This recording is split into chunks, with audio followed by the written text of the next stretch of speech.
所以每次我准备6以上的，我就快要崩溃了。真的哦，我看到这些词，我就觉得哇，连中国人都有些人会用错吧？对呀，这些词说真的，有些词不是这么常用，然后有些词就是我们理解，然后常用，但是你没有办法解释，太难了。对这个对对，有些词汇太文化了啊，是的，是的，真的很难不容易。伤脑筋啊！希望总有一天我们就是学那个简单的哦，把 HSK 教完就可以自由自在的想主题了哦。大概估计还要5年再教5年。啊，好，那我们来看一下同学们上来了没有啊？好，各位好的，同学，这个我们上来了，我们的婷老大家师，好。大家很期待的婷老师来了，然后我是大家也很期待的理查老师也来了哦。好啊，我们今天的第一名啊是佳佳，佳佳是对，来自摩洛哥的很可爱的小女生佳佳哦。婷老师，你没有跟佳佳聊过，对不对？还没有。我跟她聊过一次，很可爱的小女生好，还有我们的 Leo 好像昨天来过的新同学哦，好欢迎。还有立新，还有这个 Xtet 好，还有 Dana， 我终于第一名了第一名。佳佳等了1年多了，终于第一名了好。阿能来阿了，没能你好。哎呀，老师啊，特别想阿能学习中文特别用心特别用心，不简单哦。好，还有谁？还有玉珠同学找了玉珠还有 Sicom 很会写笔记的 Sicom 还有来自加拿大的佩佩猪，还有 Claire， 哎呀 Claire 这个田老师Claire 说他上个星期订婚了，哇，哇，真恭的吗？喜他！太恭喜了，太恭对呀、喜了。真的订婚这个订婚不久就要结婚了，Claire。那你要跟嗯你的男朋友，这个我们叫未婚夫，对不对？未婚夫对fiance 应该叫 fiance 好，未婚夫，fiance 是 fiance。未婚夫来，老师打给各位看一下，未婚夫还没有结婚嘛Claire，所以你要叫你的老公叫未婚夫，还不是老公，不要那么急。不要急哦，Claire 现在还是未婚夫，结婚之后就变成了老公，变成先生未我对 婚夫。Claire 的印象非常深刻，就是我们聊天的时候，她的中文很厉害，但是很腼腆。对呀，然好可爱。后现在要结婚了祝福哦，祝一定要幸福。一定要幸福。然后呢，Claire 结婚之后你就不是 a little girl 了，结婚之后你就是个 woman 了结婚之后你就是个女人了，你要照顾家庭，你要工作，不容易当一个太太不容易你要加油。好，嘉欣还有白马，我今天只有20分钟那还好，我们跟你说了蛮多话了好，还有我们的这位同学，好难念的名字好，你好。好，这个我也看到了。Priscilla 说：“老师好，你是爸爸吗？昨天美国是爸爸天。好，田老师，这个交给你了，Priscilla。好可爱，这个也太可爱了吧！爸爸天。好，我们 Priscilla，我们说父亲节，父亲节。父亲节 Father's Day。Priscilla 不是爸爸天爸爸天有点像 Father Sky，right？Father Sky 父亲节，父亲父亲节父亲节好，Priscilla 老师还没有结婚，还不是爸爸那这个昨天美国是父亲节，田老师，波兰呢？昨天波兰也是。我发现这个母亲节和父亲节真的它不是国际的，它每个国家都有不一样的。不一样，对不对？对。甚至我们台湾跟大陆还有点不一样，教师节也不一样。对。你像 Teachers Teachers Day 啊，台湾跟大陆就不一样。哦，真的吗？我也是之前才知道，我去年才知道的。在台湾，教师节是孔子诞辰，所以是9月28。那还真的不一样。不一样，因为大陆好像是有老师发起说报哪一天是9月10号，9月10号，9月10号，好像是有学校老师发起的哦。明白了，明白。我们这边是孔子诞辰，9月28号，所以就不一样。那台湾的父亲节是8月8号。所以大陆那边的是8月8号吗？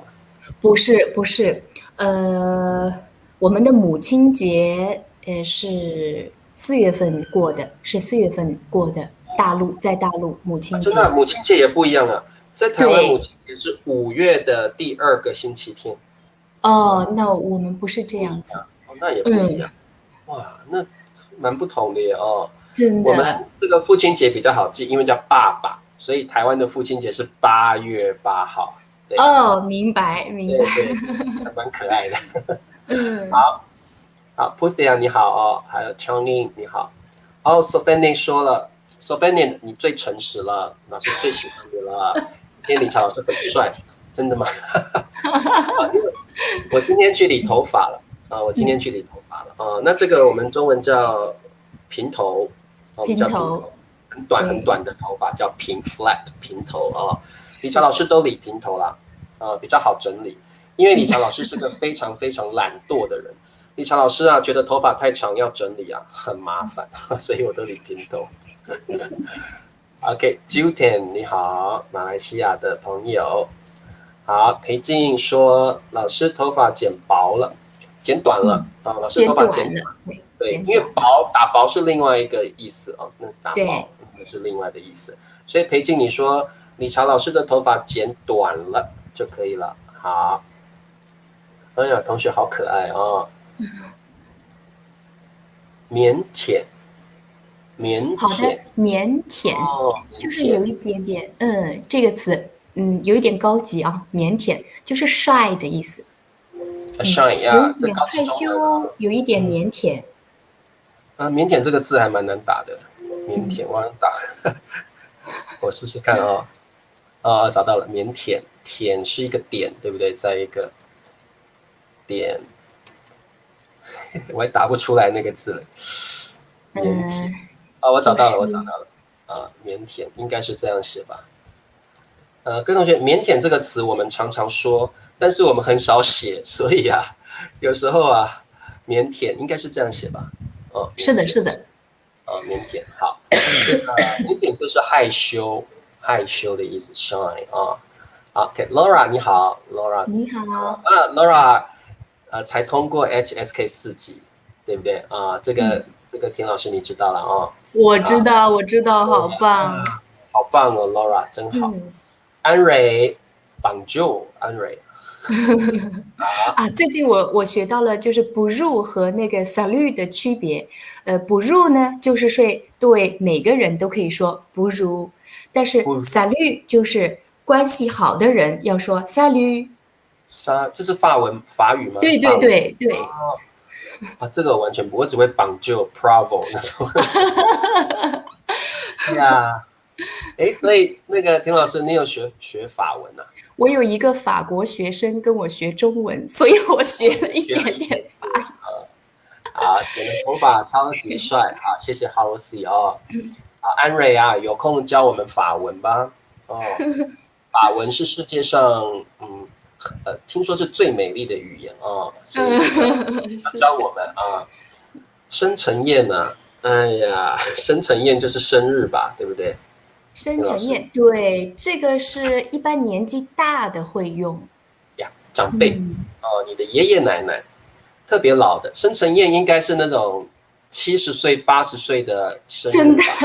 真的，阿能生辰宴就是生日，不过是老人家的生日。你的爷爷、你的奶奶如果70岁了、80岁了，他们的生日就叫生辰宴比较老的人的生日叫生辰宴，特别是你的长辈，特别是你自己的长辈好，阿能的问的问题越来越难了啊。对，阿能的词汇特别大。词汇量变多了。好，香菜说李乔老师好可爱，谢谢啊。好，我们的红喜同学，每天是母亲节，对啊，哦，大家要孝顺妈妈哦，每天是母亲，每天都要哇，当做，红喜，哇，好温暖的男孩。对啊，好贴心，好温暖哦。红喜嗯是男的女的？其实我还不晓得。啊，红喜，你是男的还女的？你告诉老师好不好？我其实应该是女生吧。红喜，你告诉我们你是男的还是女的？然后你来自哪个国家，好不好？阿喜怎么了？老师，你的头发怎么会是这个样子？阿喜，老师啊，都理平头，crew hair，我都理 crew hair，好像水手的头发 crew hair 啊。好，阿喜你自己是秃头，你还敢说我的头发？阿喜你是 bald 对不对？没有头发。你自己没有头发，你还说我平头啊？姐姐说长头发比较好看，真的吗？不过老师比较喜欢短头发，比较好整理啊。嗯，OK， 好，大家都说我的发型很好看。好，脸书的朋友Yazem 你好，还有我们的Lina 你好哦，还有德巴西，大家都好啊。还有特芬妮，好，你好。好了，那我们赶快来上课吧。哎呀，打招呼打太久了啊。好，每次跟各位同学聊天都特别开心，忘了时间了。对，好，真的哦。好，我们看一下今天的课程。今天要教各位的是高级的 advanced 高级词汇。今天一样学5个，今天学7到9。好，要麻烦田老师，田老师你一个词念2次好了，好不好？好的，好的。今天的词挺难的，我帮大家读2遍。好，第一个是把柄，把柄。好，把关，把关。好，把手，把手。好，把子，把子。最后一个是把，对，把。就像田老师说的，今天的词汇比较困难，不过我们慢慢来学习，不要害怕，慢慢来学习。好，第一个词汇叫把柄，好，这个词汇特别难学，第一个词汇就非常困难哦。好，那老师告诉你把柄是什么意思？把柄的 original meaning 是像这个图。好，各位同学，你看这个图，把柄其实本来是这个，你拿的这个地方有没有看到图里的？你拿一把刀，拿的部分，你拿的部分就是把柄。所以各位同学，你现在看到这个箭头的地方，这个地方就是把柄，这个地方就是把柄。把柄本来的意思就是像刀子的可以拿的这个部分，这个叫把柄，本来的意思了。那你看这里也有一把刀子，这里也有一把刀子。各位同学，你看它的把柄在哪里？它的把柄就是你手上拿的部分，这个就是把柄这个箭头指的地方就是把柄。它本来的意思是这里，是这样子的。不过田老师，他现在的意思不是这样了，对不对？对，对，他现在的意思就，这个好难讲哦。把柄是什么意思哦？把柄的现在的意思就不是这个了，也是啦，不过很少用了。现在比较常用的意思呢，就是比如说，你知道了人家的小秘密，或知道了人家的弱点，秘密，你知道，比如说李乔老师知道了田老师的秘密，李乔老师知道了田老师的弱点 ，weakness 叫弱点。这个时候呢，田老师被我知道了秘密，被我知道了弱点。那现在田老师呢，都要听我的话。这个就是我抓到了田老师的把柄，我抓住了田老师的把柄。其实李查老师的图片特别好。那个把柄的本来的意思就是说，这个刀的上面可以拿的部分，可以握的部分。大家也可以想一下，就是如果你手里有一把刀，你拿着一个刀的把柄，那么也就是说，别人要听你的话。没错，这把刀被你抓住了把柄了，你就可以控制这把刀。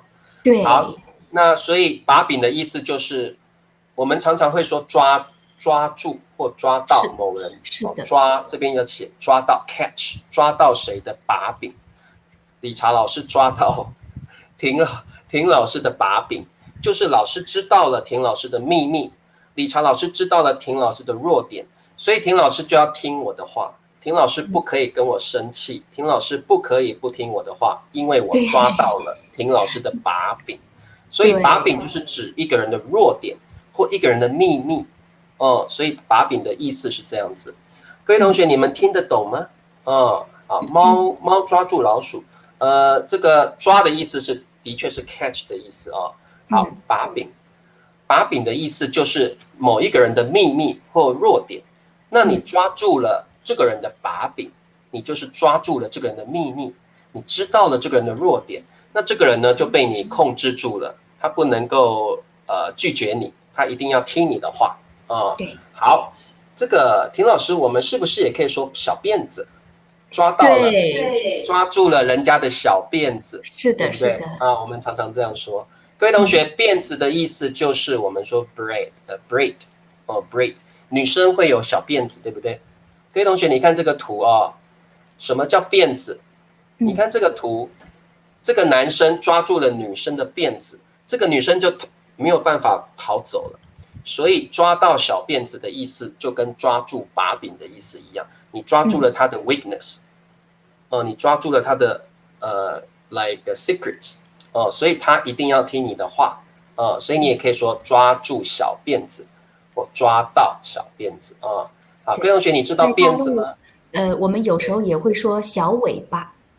小尾巴啊，小尾巴也可以，其实有很多说法啦，非常多的说法哦。那你也可以不要小，你可以说抓到某人的辫子，抓到某人的辫子，那其实都是抓到人家的弱点 weakness 哦，所以别人一定要听你的话，好，这个叫把柄。好，各位同学了解把柄的意思了吗？把柄就可以，把柄在这里可以等于小辫子啊，一清二楚啦。玉珠你好厉害哦，那么尤文他也说懂了 ，Claire 说这个字很难，真的 Claire。这个字很难，不过我们真的很常用哦。比如说，我抓到了 Claire 的小辫子了哦，Claire， 我知道你有一些秘密哦，所以你要听我的话哦，不然我就偷偷的告诉你的男朋友哦。那 Claire 就被理查老师抓住了小辫子抓住了小辫子，抓住了把柄好 ，OK， 好的，所以各位同学，这个就是把柄的意思，就是别人的秘密，别人的弱点，结果被你知道了，你的秘密，你的把柄就被人抓住了就被人抓住了好 ，OK， 了解了安蕊的句子，我觉得田老师，我们来念念看好不好？好的，法国总统受了西班牙总统的贿赂，可法国副总统抓住了他的把柄。这个句子非常棒，很好安蕊这个句子很好。法国总统受了西班牙总统的贿赂，贿赂就是拿一些东西，这个要怎么讲？贿赂就是非法的，接受了他的钱，对，非法的钱，非法的钱，对，受到了非法的钱或非法的交易，这个叫贿赂。可是法国副总统抓住了他的把柄，很好，抓住了他的秘密或抓住了他的弱点，很好这个句子很棒好，各位同学，你要知道抓住了把柄，比如说这个不要用玉珠好了，用阿能。比如说阿能睡觉都会打呼，像这样，这个是阿能的把柄，阿能睡觉都很打呼。打呼噜，你们说打呼噜对不对？田老师，打呼噜阿能打呼，我知道阿能睡觉会打呼。阿能，你如果不听我的话，我就把你会打呼噜的事情告诉田老师所以你要听我的话。所以这个阿能会打呼噜就是你的把柄你不想让人家知道的秘密被我抓住了，好，被我抓住了好，那我们看一下句子好了好。把柄就可以等于小辫子你看你的辫子被人抓住了，你就动不了了对 ，OK， 那这个田老师麻烦你一下。好的，我不敢生气，因为他抓住了我的把柄。对了，你看，我不敢生气。各位同学，你看这个图，这个男生对他这么凶，为什么这个女生不生气？因为这个男生抓住了这个女生的把柄，所以这个女生不敢生气。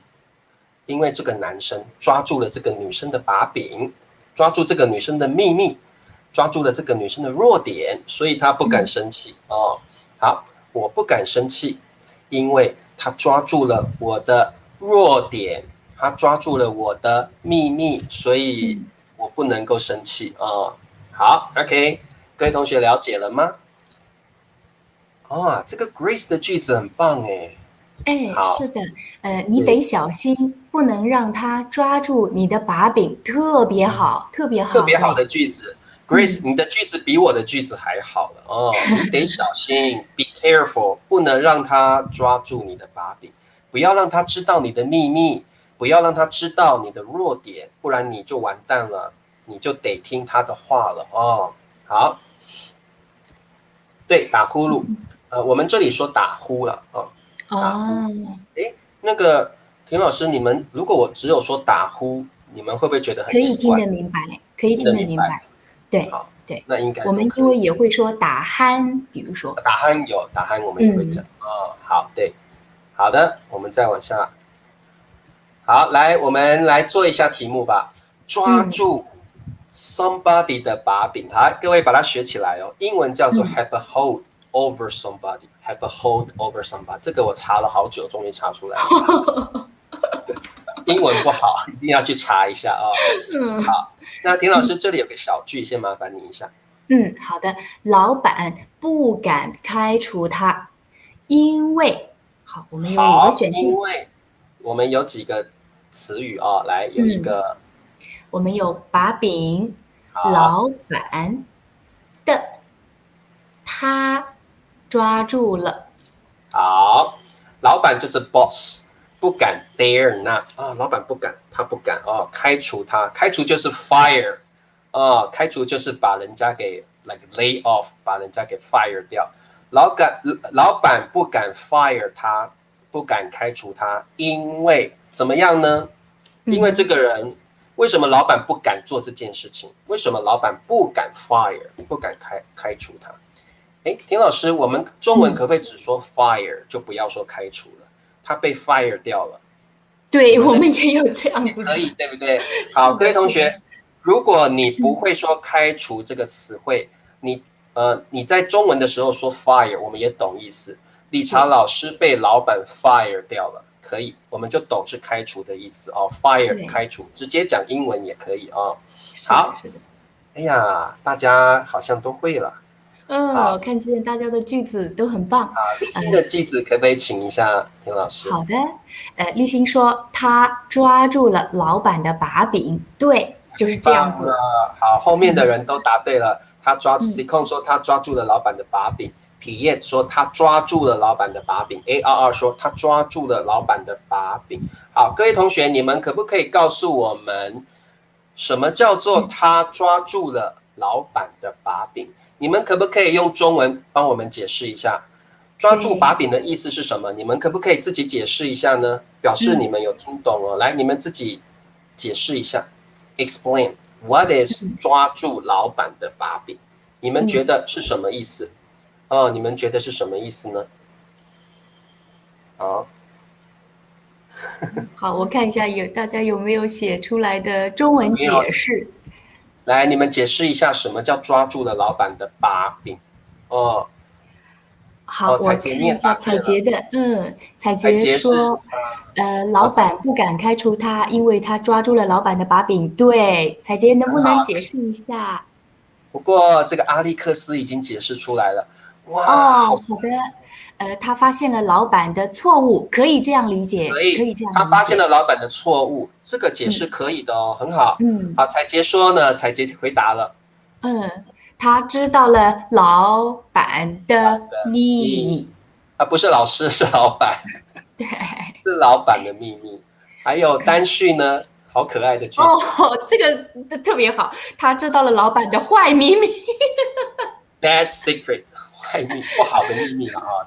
他知道老板的一些不好的秘密哦，没错，丹旭你这个答案很好，他知道一些老板不好的秘密，所以老板不敢对他怎么样，老板不敢 fire 他哦。对，阿能也说的很好啊。他知道老板的秘密或者弱点，对阿能的解释特别的标准。对，没有错。玉珠你也是很好，抓住了老板的弱点，所以老板不敢对他怎么样，老板也不敢开除他哦，因为他有老板的秘密哦。好，这位同学啊，告诉我们一个词汇。好，这个好，田老师，你觉得他这样子说对不对？是的，是的，开除等于炒鱿鱼，是的，没错，没错，我们会这样说，所以老板不敢炒他鱿鱼，炒他的鱿鱼。好，各位同学，如果你要说炒鱿鱼，你可以说老板不敢炒他的鱿鱼，老板不敢炒他的鱿鱼，就是不敢开除他的意思。好，这位同学叫 Yazin， 好，你的句子，你的这个 phrase 很棒，我们很常用炒鱿鱼，他被炒鱿鱼了，他被开除了，都可以哦。好的。我想大家可以了解这个把柄的用法了哦，很好。是的，是的。哇，白马已经开始想 drama 出来了。他女儿太好笑了。他知道老板跟其他的女孩游览，游览就是 like that kind of relationship。OK，白马已经开始想一个 drama， 因为啊。他呀有看到老板跟其他的女孩游览哦，这个是个 drama 啊，这个也算是个 secret， 也算是了哦，很好，很棒啊。好的，好，认识到他不能告诉任何人的秘密啊，我们懂安蕊的意思啊。对，好，好可爱，这谁啊？丽娜。理查老师不敢骂我，因为我抓住了理查老师的把柄，我知道他的小秘密。丽娜特别好，丽娜知道了老师的秘密，所以老师不能骂她，不然的话，她会把老师的秘密啊讲出去的。所以丽娜抓住了理查老师的把柄，很好，是的，好可爱啊，你们。好，鱿鱼是鱼的名字吗？是的。不是鱼吧？它是一种鱼吗？鱿鱼是一种鱼吗？Seafood。Seafood， 鱿鱼。各位美美，你知道鱿鱼是什么鱼吗？鱿鱼就是知道怎么说？Octopus。我直接抓鱿鱼的图给美美。好的，这个比较快。鱿鱼。好，找一下啊，其实这个鱿鱼为什么我们就是 fire 是可以说炒鱿鱼呢？因为等一下李莎老师给大家看这个是怎样的一种东西。对，鱿鱼哦，鱿鱼就是鱿鱼就是这样子的鱿鱼。好，等一下哦，这个我抓一下图。这个美美，你看到这个图你就知道什么叫鱿鱼了。是的，鱿鱼就是这种动物叫鱿鱼。哦，有没有？这个是鱿鱼啊？有没有看到鱿鱼？美美，这就是鱿鱼。那炒就是 fry。是的，是的。因为这个鱿鱼啊，只要一炒，然后它的那个脚，然后手就会这样卷起来，卷起来就是这个职员他必须卷铺盖走人，就是他要卷着自己的东西走人。你炒鱿鱼的时候，鱿鱼的脚就会卷起来。好像我们说卷铺盖走人，就是你就只好离开了 ，you have no choice，你就离开了。这个叫做炒鱿鱼，就是你被开除了，对，这个念 squid，对 ，octopus 是那个章鱼，对，章鱼，对 squid，那章鱼不一样，章鱼是头大大的、圆圆的，是的，对，好 squid， 好鱿鱼，好的，了解了啊，美美，好，那我们再往下看。再来第42个词汇，特别难讲。把关把关。好，这个把关，田老师啊，把关我们先讲它原来的意思好了。好的。把关其实比较像是来这个图，嗯，有没有看到一个 general？他在保护一个地方，对不对？那个地方叫关口，一个 a pass， like city pass。他在门口这样子叫把关，这样的动作叫把关。把关是一个以前的意思是这样子的，它就是有一个 general， 有一个 soldier，在一个 pass， 在一个 entrance， 他在那边保护那个 entrance， protect and guard the entrance the pass， 这个是把关本来的意思。有没有看过历史剧？有个将军在那里，他在把关，他在保护这个地方的门口，他在保护这个地方的 entrance 入口门口，这个叫把关。本来的意思是这样子的，本来的意思是这样子。好的，这个是把关本来的意思，叫把守关口。关口就是 a pass or an entrance，这个叫把守关口。一个将军，一个 soldier 在那边 guide a pass，把守。这边的把就是把守的意思 ，to guard to protect an entrance。本来的意思是这样子各位同学听得懂吗？机场的把关很好。好，那各位同学 ，the original meaning of 把关 is like a general or a soldier guard a pass or an entrance. Like 你看这个图有没有？本来的意思是这样子。那这个田老师，我们现在变成不同的意思了，对不对？差不多了，不过意思比较多一点了意思比较多。现在的意思好像就是 to check and control strictly， 就是你要怎么样？你要去审核，你要去检查有没有问题。You check and see if there is any problem in something。好，这个田老师，我们看一下好了，像这个也是一种把关，对不对？对。这个你看，各位同学，你有没有看到这边的词叫以这个4个字？来，田老师，你念这4个字给大家听。这个叫好的，很有意思。这个一个security 叫做严格把关。对，我们要严格就是 strictly， 严格就是你要很严密你要很仔细，去把关。所以各位同学，你看到这边有好多食物我们有这个饮料，我们有蔬菜。这些蔬菜呢，如果你要吃之前，政府要先把关的 ，government 要先把关要保护这些蔬菜是好吃的，是健康的，这个叫把关好，所以这是一种把关把关就是去 check 去检查它健不健康，它是不是安全的，这个叫把关好，还有一种把关就是刚刚佳佳说的，你们去机场的时候是不是会看到这个东西？去机场的时候有没有你的行李，你的这个 luggage 要放在这个东西上面？那这些人在把关，这些人在机场把关，你的行李有没有不好的东西？你有没有带一些不该带的东西？所以这些机场的人员正在把关正在把关，所以这也是一种把关这个也是把关把关。好，这个严格把关非常好我们非常常用严格把关这个词。严格就是怎么样？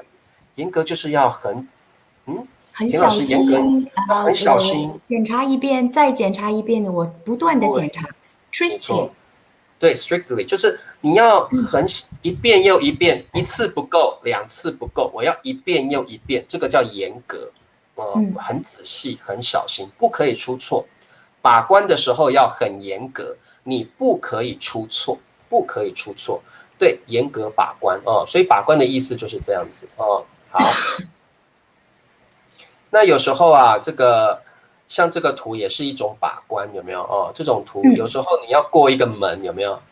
你要经过一个security door、security gate， 对不对？经过这个门，如果你带了不应该带的东西，它就会哔哔哔哔哔哔哔这个也是一种把关这些都是把关的意思好，了解了吗？所以各位同学，现在把关的意思就不是原来的这个意思了对，它不是原来这它有更多的个，意思。对，它有更多的意思。以前把关是像这样like a general soldier guard a pass，现在的意思是 check over and over again，现在就是这个检查，仔细检查，仔细检查的意思。好，各位同学听得懂吗？把关是检查，不只是检查是很一次再一次的检查。把关就是要很仔细、很严格，very carefully，very strictly。把关是很仔细的检查。好。我看到丽娜的句子，笑死了。爸爸在门口看看我跟男朋友，也是把关，丽娜。好，这个也是某种意思上也是一种把关了。丽娜，你的爸爸呀，帮你把关，你的男朋友，是不是好人？他帮你把关，可以，可以，可以，很有意思的用法，很有意思啊。对对对，单序严格的检查没有错，对，好可爱。丽娜，你怎么那么可爱？真的。好的，裴静说把关是很仔细的检查，没有错是的。好，那大家懂意思，那我就放心了。好，那我们看一下它的 example 把关就是 to guard a pass or to check or control strictly or carefully。好，那麻烦一下田老师。好的，政府应该严格把关食品安全。政府就是 the government，应该是 should。各位同学，严格把关，你可以把这个词语给背起来，把它记起来。严格把关就是我们很常用严格把关，就是 carefully and strictly check and control， 这个叫做严格把关很常用。食品安全，食品就是 food， 食品就是 food， 安全就是 safety，safety。所以政府应该要严格，很仔细，看一遍、看两遍、看三遍，没有问题了，好，通过就可以通过了。好，把关食品安全。好，OK， 把关的意思，各位同学你们懂了吗？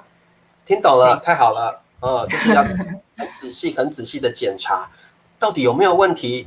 好，没有问题了，我让它过了，通过了就可以了。好，我看到对，这句子非常好啊。上飞机的时候，我们需要通过安全的部门。这句中间我稍微等一下要改一下。机场的员工会把关你的行李，非常好。把关你的行李非常好。中间一段，我稍微改一下，我们可以变得更好一点。就是上飞机的时候，我们需要通过安全门就可以了。安全门就是老师刚刚给你看那个门，就是安全门了这个就是安全门吧？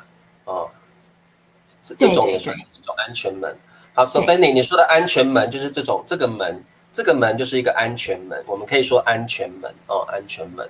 好 ，OK，Sophie， 你的句子非常好好，严格的检查是这样写没有错繁体字是这样写的没有错是的，是的。好的。好，那这个我们来做一下题目好了好，这个请有5个词，我帮大家读一下。严格，疫苗的，进口，日本，把关。好，各位同学把正确的句子写出来。那理查老师再一次的提醒各位，我们有一个词汇非常重要，叫严格把关，要把它放在一起好不好？严格把关要放在一起我们很常用好，那请你们试试看吧。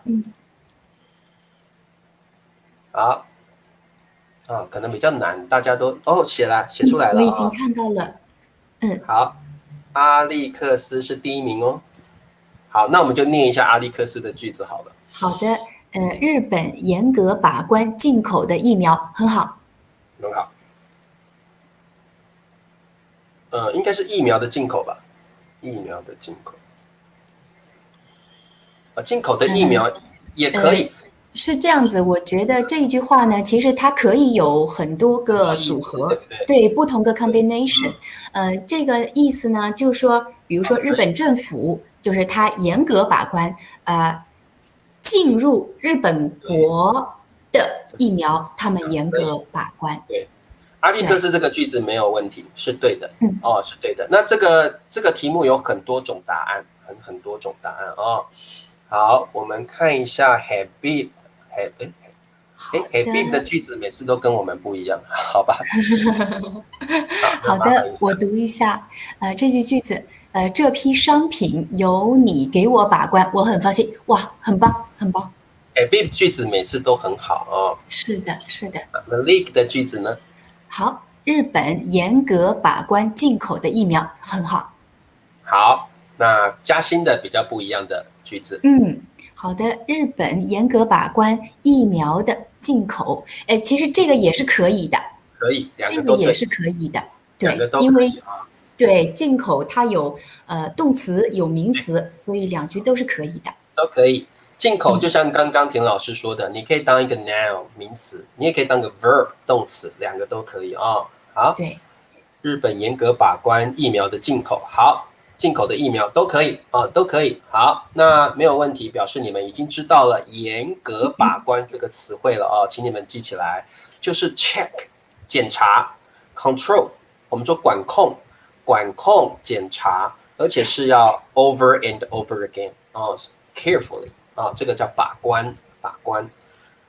好，第43个词汇，这个比较简单，终于比较简单，松一口气。把手。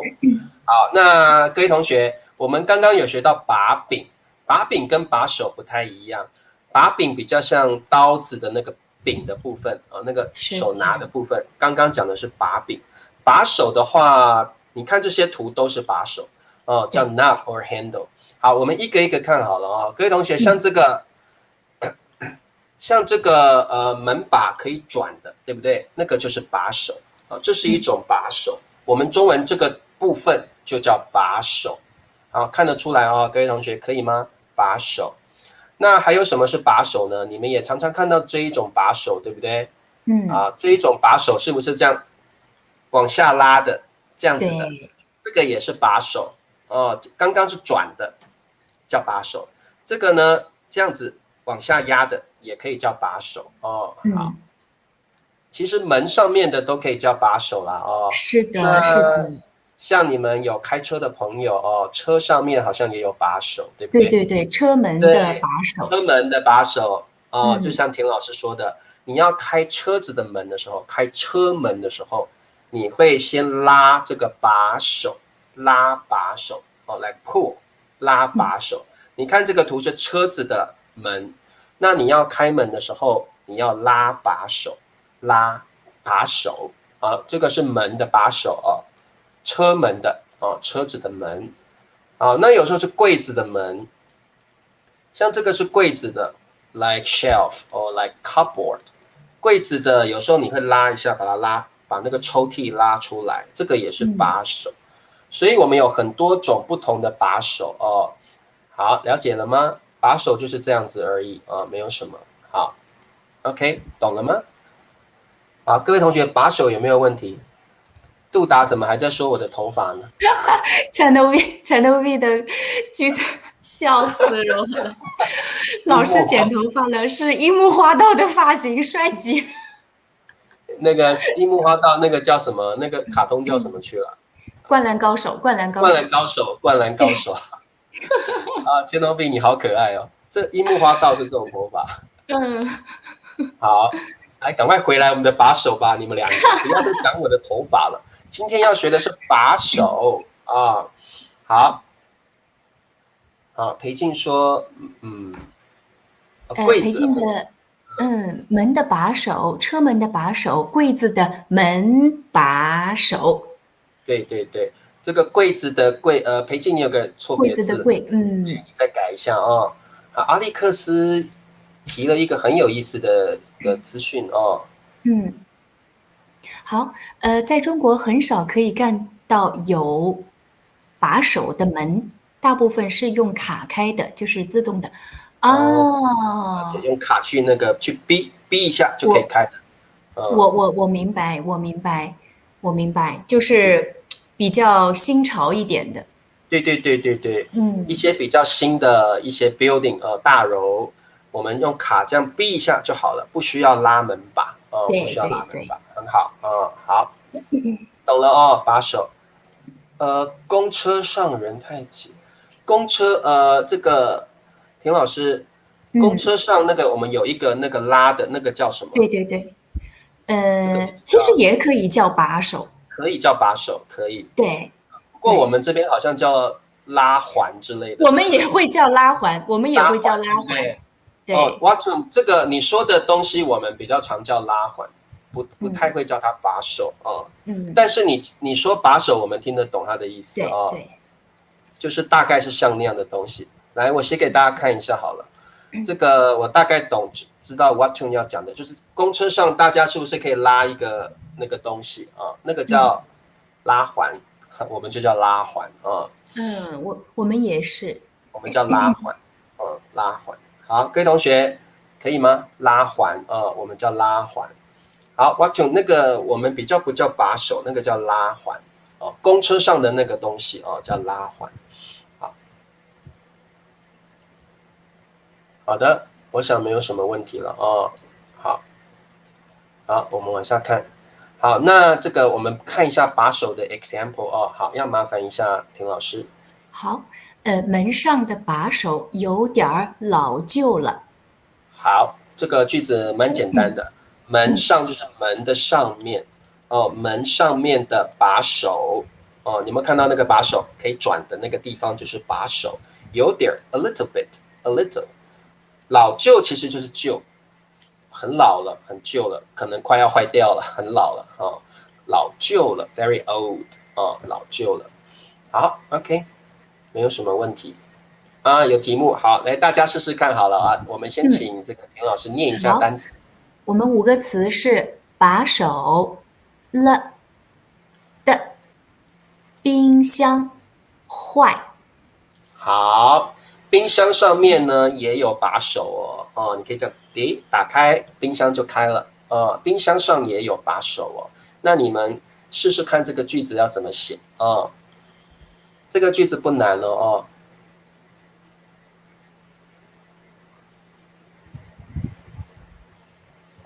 哇，写出来了，好厉害我们看一下 ARR 的好了。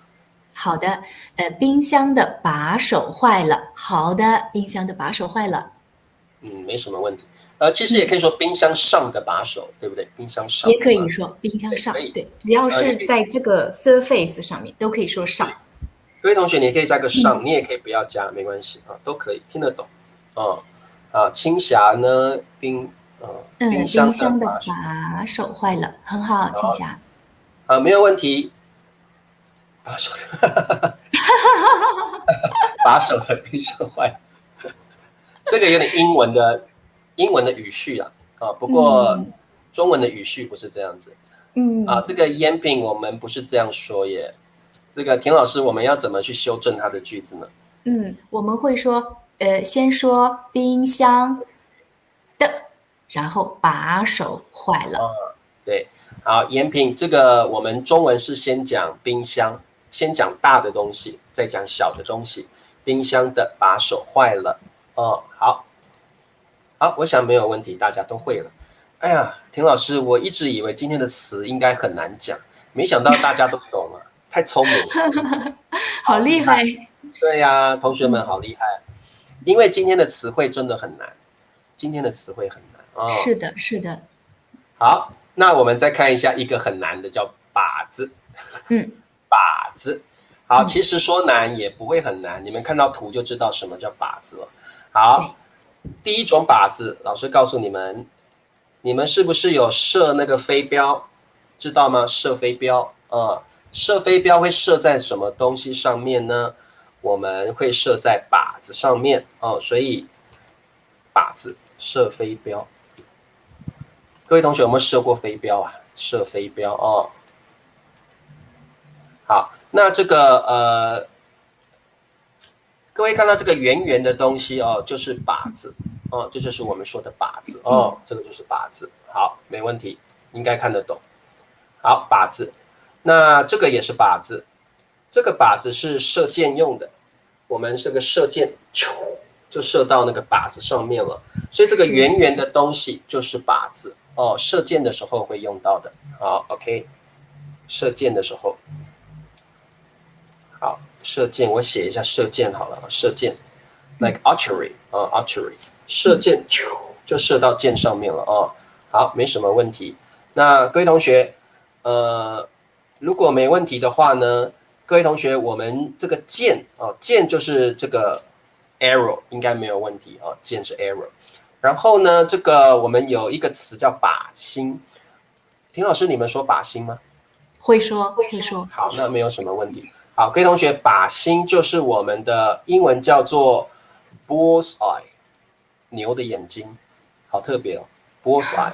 我们中文讲靶心，like target's heart， 哦，中文这样说的 ，target's heart， 靶心就是中间那个点，那个 center， 哦，靶的 center 就是我们中文会说靶心，靶心哦，好，了解吗？靶子是整个东西 ，the entire stuff， 整个东西叫靶子，中间那个一点最厉害的那个中心点，那个叫靶心那个叫靶心好，了解了吗？了解好。诶，今天大家都好聪明哦，这样讲就懂了哦。好，靶子靶子，好，要麻烦一下田老师。好的，箭没有射中靶子。箭没有射中靶子。好，各位同学，没有就是 no，like didn't。射中 like 射中就是这样，这个就射中了。你要是没有射中，就咻就飞走了。射中就是你有刺到它，没有射中你就从旁边飞走了。没有射中靶子，各位同学什么意思？就像这样子，一支箭都没有射中，一支箭都没有射中，就像这样子。每一支箭都没有射中靶子好 ，OK， 了解好，所以这个就是箭没有射中靶子。好，各位同学听得懂吗？听得懂好。李乔老师，请问这个靶子在台湾有没有一些别的用法？有，像如果有人批评或者是梅老师是说这个意思吗？就是大家攻击的焦点。是不是？对，就是它除了这个圆圆的东西，有没有一些别的用法？对，它可以是抽象的概念，就是说，是的，就是说，各位同学，像那个田老师说的就是说，如果一个人是人家批评的或八卦的那个人，那个 target 那个目标，我们也可以说是靶子，它是大家批评的靶子，可以这样说吧？这个。对，攻击的对象，不一定是这个真的靶子，也可以指的是人，这个人也是个靶子，人家批评他，那他就是大家的靶子，有一点这个感觉对，是。所以这个靶子有这个比较深的意义在对，众人攻击的目标，众人攻击的目标是的。靶子有目标的意思吗？靶子是看什么的目标，就是我有一个目标，那不能用靶子。不行。但是如果是这个目标就是成为别人攻击的目标，那么可以用。可以，因为我们用，不管你是射飞镖或用射弓箭的，都是攻击，所以靶子也有攻击的目标的意思。可能是人，这个人是大家用言语攻击的目标，可以这是可以的。那这是比较深的意义比较深的意义。靶心在靶子中央吗？很好，像才对的。很好的问题，没有错。靶心就是中间那个点点，中心那个点点。各位同学，你们看到这中间这个圆点，这个就是靶心这个就是靶心好，很好。各位同学听得懂吗？好，阿能说。还好他射的箭中不到我，意思能听得懂阿能，还好他射的箭射不到我更好。射不到我，对，阿能你要用射这个字，射不到我，射不到我，还好他的箭没有射中我也可以啊，射对，射，你可以用这个字，射不中我，射不中，射不中。销售的靶子，哇，这个 niche 的意思应该是真的是一个抽象的 target 的意思，对不对？是的，销售的目标，我们就没有办法这样用了，对不对？销售的目标，一定要看前面的句子，我们现在没有办法给你评论。没错，你想这个要看 context， 看上下文啊。基本上靶子是没有那种 go 的意思，没有那个 go， 对，它是没有那个意思的。靶子的意思是 the center of criticism， 大家批评的中心点，大家批评的 target，好的，了解了啊，箭没有射中靶子，很好，那个男，好可爱呀。这个句子好搞笑，那个男孩是我们的靶子，所以就是一直欺负他，对吗？这个 ARR， 如果这个男孩是你爱的人，你就不可以这样用，因为靶子是攻击的攻击的目标。You want to attack this person， or you want to criticize， 你想要批评他。You want to criticize， 你想要批评他。那 ARR， 这个男孩是你爱的男孩，你就不可以这样用。如果这个男孩是你要攻击的男孩 ，I don't like him， I dislike him。大概懂意思，可以大概懂你的意思哦。因为各位同学，靶子一定是 like attack target，attack target， or like a center of criticism， 人家批评的、攻击的目标才叫靶子。你爱的 someone you love， 这个不是靶子这个不是靶子。好可爱的句子你们句子都这么可爱，我真的是觉得好有意思对，不好的方面靶子是不好的你攻击的嘛攻击的都是不好的好的，那我们再往下看。好，第45个词汇，这个词汇是霸这个念霸。霸的话，各位同学有没有看到李强老师给你们的图？霸就是这个部分，红色的这个部分叫霸这个地方叫霸。那个建筑那个 dam 就是那个坝我们叫坝。这个田老师，我们也可以说水坝吗？水坝是的，水坝这个部分各位同学你可以叫水坝，水坝其实也可以叫堤坝，对不对？堤坝，改不了口。堤坝，我写一下，各位同学也可以叫堤坝好，堤坝。从这个字各位同学从霸这个字你就知道繁体中文有多难学了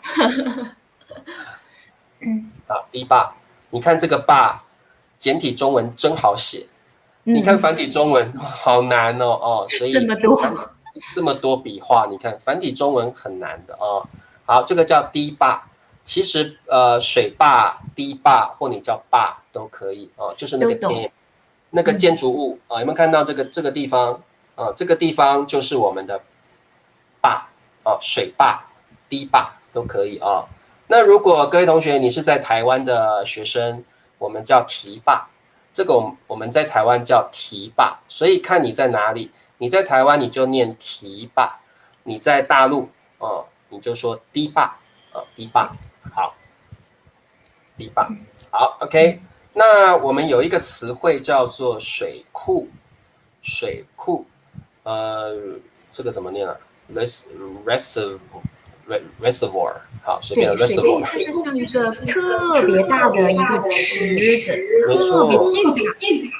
水库里面就有水，对不对？有很多很多很多的水，那个叫做水库。那 dam 不是水库坝不是水，坝是那个墙，那道墙the wall， the big wall， the big building， 那个 wall 就是水坝。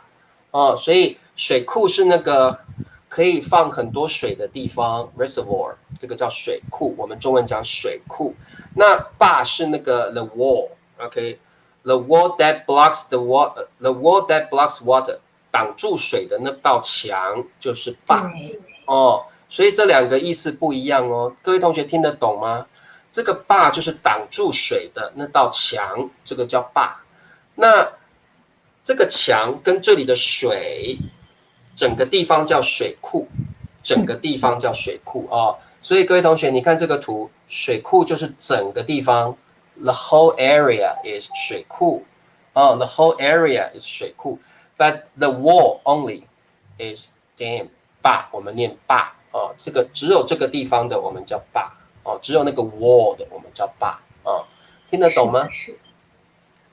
长江三峡好，这个麻烦一下田老师。好的 ，Channel V 的句子，三峡水电站是世界上规模最大的水电站，非常好。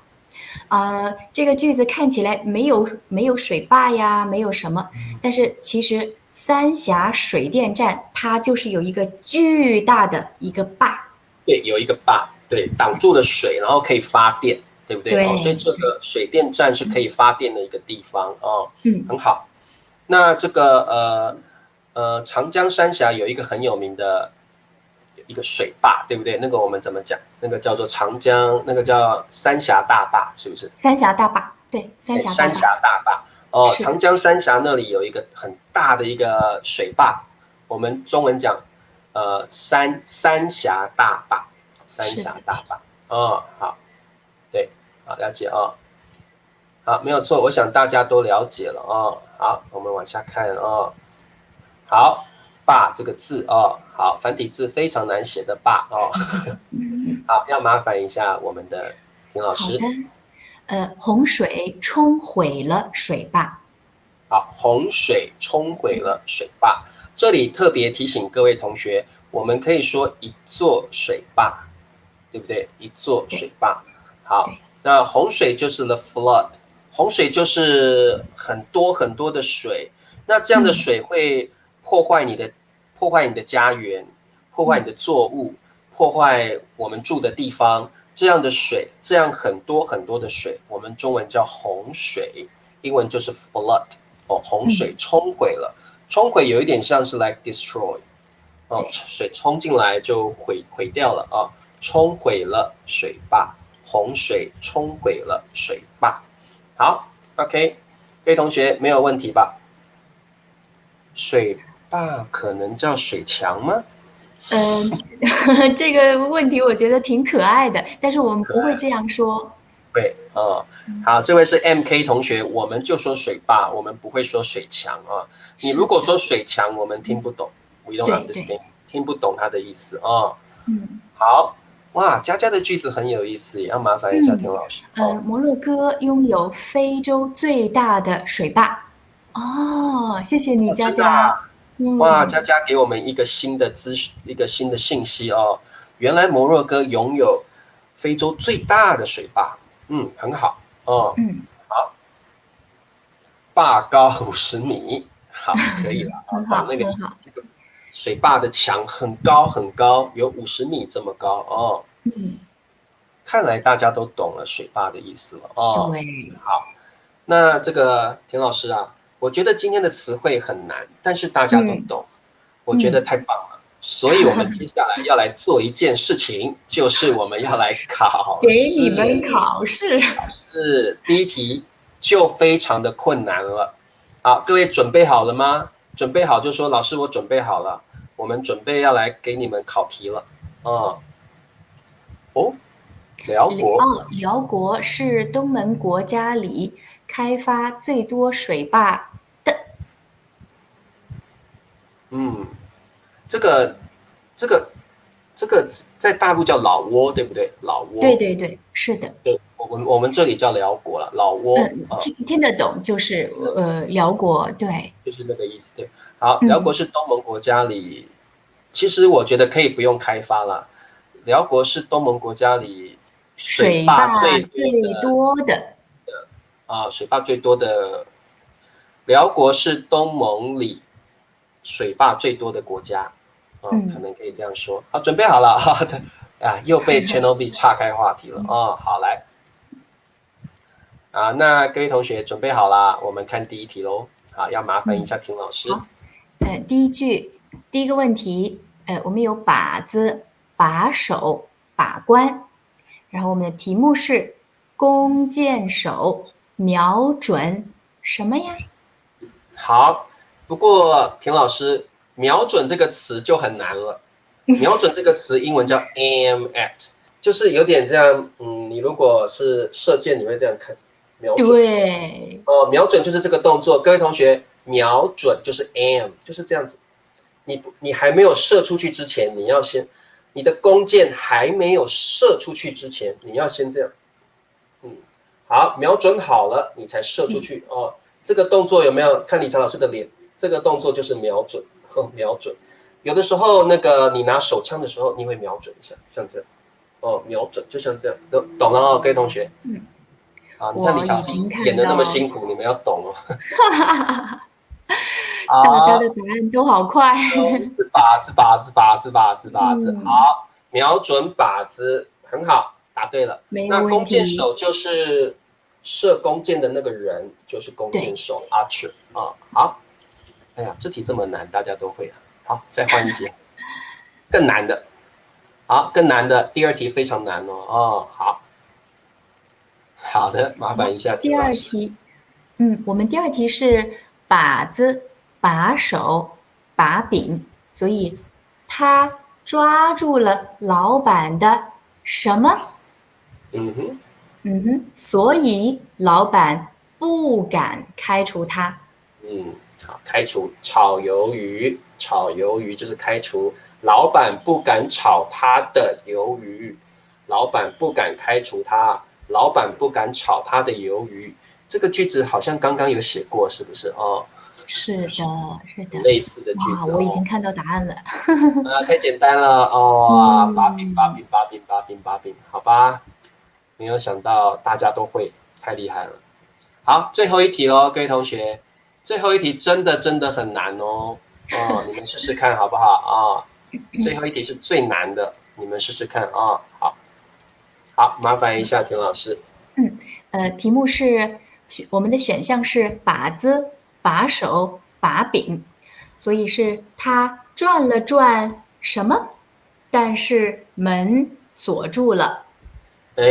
他转了转，这个田老师转了转，转这个动作有点像这样，这个是把手，对不对？我们就转了转，像这样，这样转了转，怎么门锁住啦？这种感觉有一个东西你这样转了转，怎么锁住了？就是 locked，打不开，锁住了。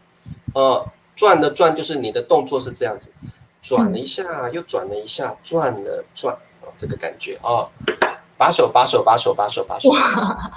怎么都一样啊？你们答案都是全对，都是没有错的。把手，好 ，OK。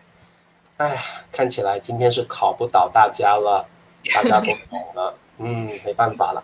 好，太好了。那这个本来李强老师跟婷老师很担心，说今天词汇这么难，会不会你们都听不懂？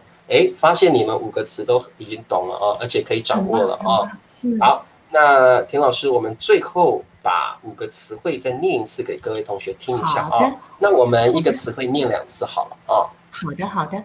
好，我们今天的5个词是把柄、把柄、把关、把关、把手、把手、把子、把子，还有把。好 ，OK， 太棒了！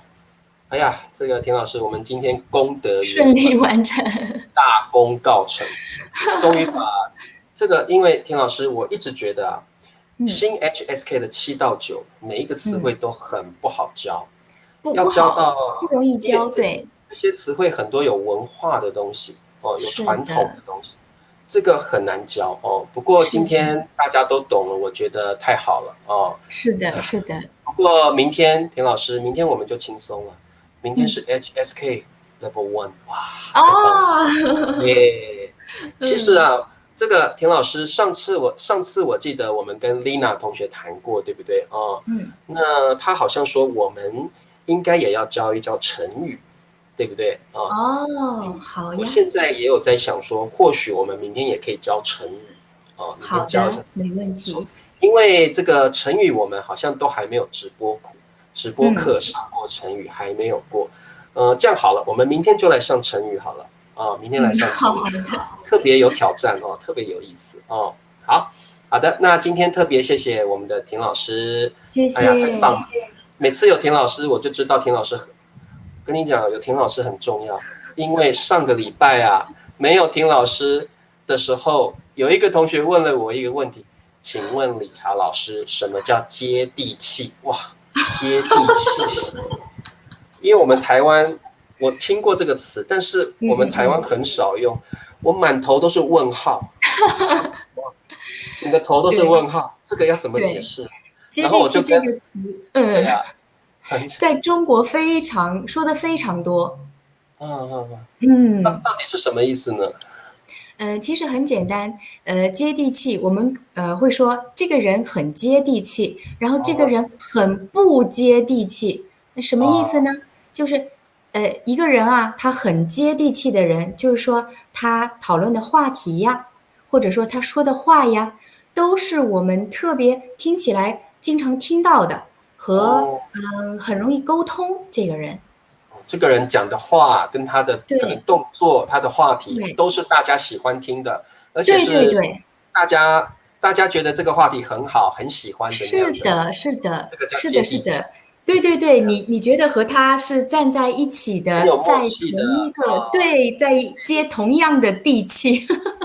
就是哇，我们就是很喜欢你讲的话，跟我们是同一种人那种感觉哦。对哦，了对，解。这个就是接地气。